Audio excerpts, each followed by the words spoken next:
Is-sena li għaddiet l-Arċidjoċesi ta' Malta għamlet qlieħ ta' €1,200,000. Dan intqal mis-Segretarju Amministrattiv tal-Arċidjoċesi Michael Paċeros waqt konferenza tal-aħbarijiet il-ħamis filgħodu. Paċeros qal li minkejja dan id-dħul qlieħ is-sena l-oħra kien ħafna inqas minn tas-sena ta' qabel minħabba l-pandemija. Dan hekk kif kien hemm nuqqas fil-qlieħ ta' €2.3 miljun mill-2019. Terz tal-qlieħ tal-Arċidjoċesi ġie mill-għajnuna li ta' l-Gvern fosthom il-Covid Weight Supplement u l-fondi Ewropej fost oħrajn. Ukoll ma' dan il-qlieħ kien hemm wirt li rċivew id-Dar tal-Provvidenza u d-Dar tal-Kleru.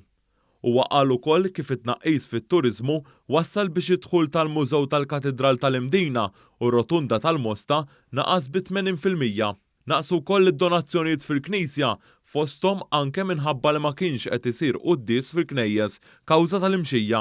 Min-naħa l-oħra il-Kurja tal-Arċisqof irreġistrat telf ta' €4,5 miljun. Dan hekk kif il-Kurja ma rċevitx dividend mill-Bank APS fuq rakkomandazzjoni tal-Bank Ċentrali Ewropew. Intqal kif l-għajnuna mill-Gvern bil-Covid Weight Supplement ensa biex l-Arċidjoċesi iżżomm lill-impjegati kollha u żiedet il-ħaddiema. Intqal kif il-Knisja tat sussidju ta' €857,000 lid-djar tat-tfal u d-djar tal-anzjani tagħha.